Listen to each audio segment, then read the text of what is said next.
Starting off tonight, we're tracking a winter storm making its way to the Denver metro.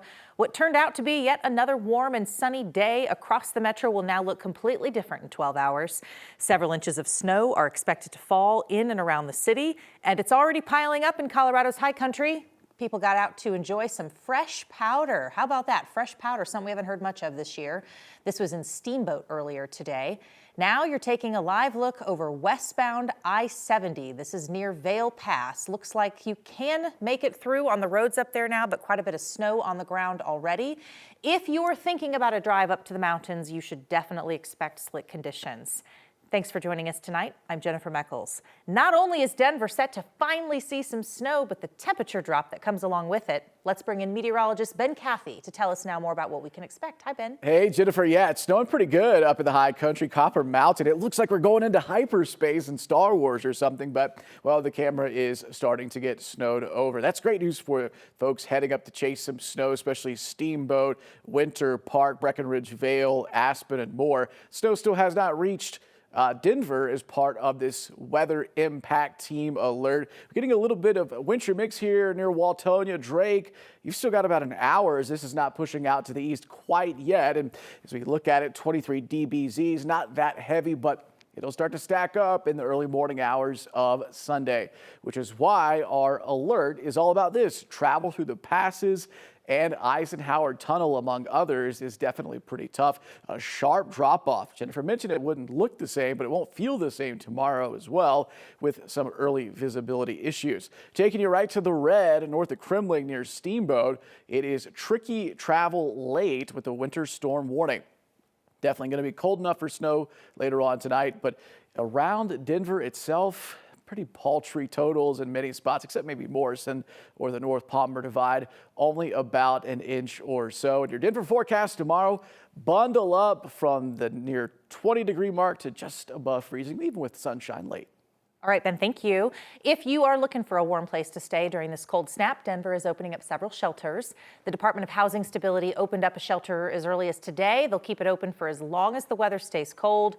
All shelters are pet friendly and have security. It's been decent, but we're ready for Mother Nature to kick in. Yeah, incoming snow is really welcome news for Colorado ski resorts. They're desperate for fresh powder. Thin coverage, icy runs, it's really defined early winter conditions at many resorts. At Loveland, skiers say that lack of natural snowfall has really made challenging conditions despite the efforts to make snow. Visitors said they felt a little bit let down so far this year. But at Loveland, the officials there say even a couple strong storms could quickly change the outlook as the new month approaches. It's not snowing much as I expected.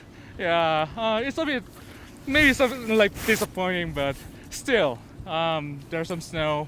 Yeah, I could still enjoy as much as I could. It's still early, so we're going to be in January here in the next couple days, and it could be a monumental snowfall month. Let's hope so. Right now, only about 14% of that ski area acreage is open. The incoming snow, though, will hopefully open more trails for everyone. Meantime, at Telluride, that resort will not be open this weekend or for a while, indefinitely. Not because of the lack of snow, but rather a strike. Telluride ski patrol workers overwhelmingly rejected the resort's final contract offer this week.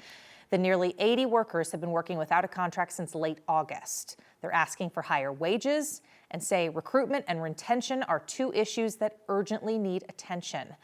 The resort says they will be processing refunds for any guests who bought their tickets directly.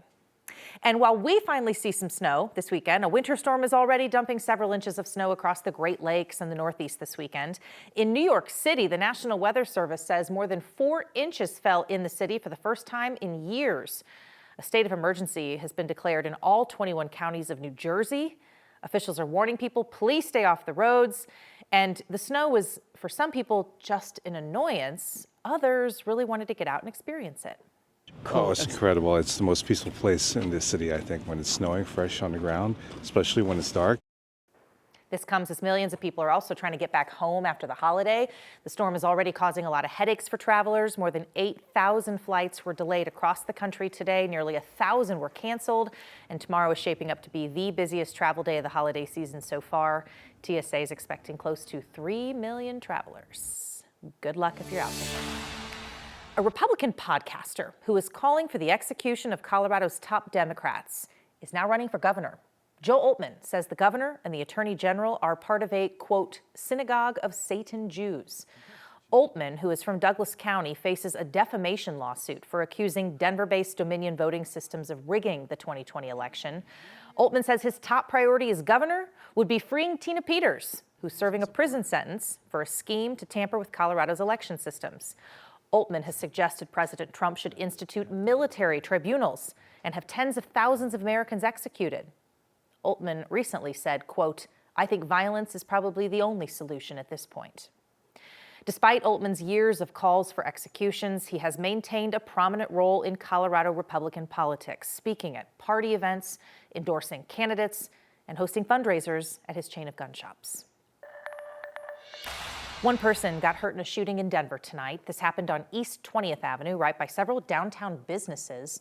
Police say the call came in just before 4 o'clock in the afternoon, and when they got there, they found a man injured, took him to the hospital. No word yet on how he's doing or any potential suspects. 2 people walked away from a small plane crash today with no injuries. Hudson Fire Protection says the crash happened at the Platte Valley Air Park near Fort Lupton. When firefighters got there, they found the plane. They confirmed 2 people were on board, which firefighters say those 2 people were able to get themselves out of the plane. The Weld County Sheriff's Office will now investigate the cause of that crash.